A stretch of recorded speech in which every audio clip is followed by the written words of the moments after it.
మొన్న మహానాడులో హోంమంత్రి అనిత గారు అన్నారు, ఒకప్పుడు ఉద్యోగాలు మనం ఎదుక్కుంటూ వెళ్ళే వాళ్ళం, ఈరోజు మన ఇంటికి వచ్చి ఉద్యోగాలు వచ్చేస్తున్నాయని. నిజంగా ఉద్యోగాలు వస్తున్నాయంటారా? నిజంగా ఉద్యోగాలు ఎక్కడొస్తున్నాయన్న? ఒక్క ఉద్యోగం చెప్పండి. జగన్మోహన్ రెడ్డి సచివాలయాలు పెట్టి ఉద్యోగాలు ఇచ్చారు. ఆ ఉద్యోగాలను తీసి వేరు వేరు విభాగాల్లో మారుస్తున్నారు. వాలంటరీ వ్యవస్థను ఉద్యోగాలను తీసేస్తారు. వాలంటీర్లకి వాళ్ళు చక్కగా ప్రజలకు సేవ చేస్తూ సేవాభావంతో పనిచేసేవాళ్ళు కొన్ని లక్షల మందిని తీసేశారు. సచివాలయాలను తీసేస్తున్నారు. ఇవాళ ఎవరికి ఉద్యోగం ఇచ్చారు చెప్పాను? ఏది మొన్న రీసెంట్గా స్పోర్ట్స్ కోటాలు ఇచ్చారు అయ్యా, అంటే ప్యాకార్డ్ వాళ్ళకి కూడా ఉద్యోగాలు ఇచ్చారంట. మొన్న మాధ్యమాల ద్వారా చూసాము. చక్కగా ఇంతకుముందు తక్కువ ఉంటే ఇప్పుడు స్పోర్ట్స్ ఎక్కువ పెట్టారు. ఆ స్పోర్ట్స్లో చక్కగా ప్యాకార్డ్ కూడా పెట్టారు. ప్యాకార్డ్ కొనేవాళ్ళు కూడా ఇవాళ గవర్నమెంట్ టెట్లో టీచర్ పోస్ట్, డిఎస్టీలో టీచర్ పోస్ట్ కొట్టచ్చు. అలా ఉద్యోగాలు వాళ్ళ కార్యకర్తలకి, వాళ్ళ ఎమ్మెల్యేలకి వస్తాయి. వాళ్ళకి వస్తాయని వాళ్ళు అనుకుంటున్నారు, వాళ్ళకి వస్తాయేమోలండి. నిజంగా ఏ కార్యకర్త అయినా లేదు ఏ డిఎస్టీ చదివిన ఉద్యోగం అయినా సరే చాలా సంతోషంగా శభాష్ చంద్రబాబు నాయుడు చేశాడని ఎక్కడైనా చెప్పాడా?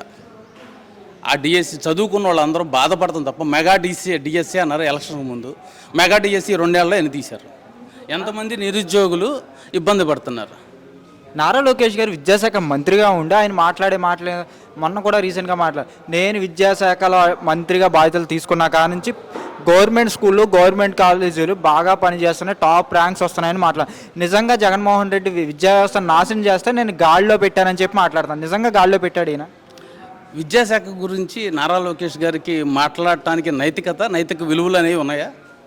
స్వతంత్రం వచ్చిన తర్వాత విద్యా వ్యవస్థని అందరూ గాలికి వదిలేస్తే జగన్మోహన్ రెడ్డి వచ్చిన తర్వాత బోల్డ్ అని స్కీములు, మనబడి అని కానీ, నాడు నేడు అని కానీ, విద్యా దీవెన, అమ్మఒడి అనేక పథకాలను పెట్టి పిల్లలు చదువుకుని వృద్ధి చెందితేనే ఆ కుటుంబాలు మారతాయనే ఉద్దేశంతో చేశారు. అక్కడ తాకేందుకండి ఈ సంవత్సరంలో పిల్లలకి ఏదైతే స్కూల్ డ్రెస్సులు, బ్యాగులు, షూ అవన్నీ ఇచ్చేవాళ్ళు ఇప్పుడు ఇచ్చారా?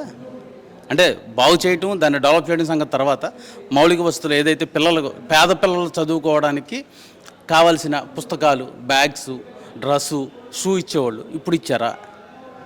అభివృద్ధి గురించి లేదంటే అసలు మార్పు గురించి జగన్ గవర్నమెంట్లో కొన్ని గవర్నమెంట్ స్కూల్స్లో సీట్లు ఇవ్వని బోర్డులు పెట్టారు. ఇప్పుడు ఎక్కడన్నా ఏదైనా బోర్డు ఉందా?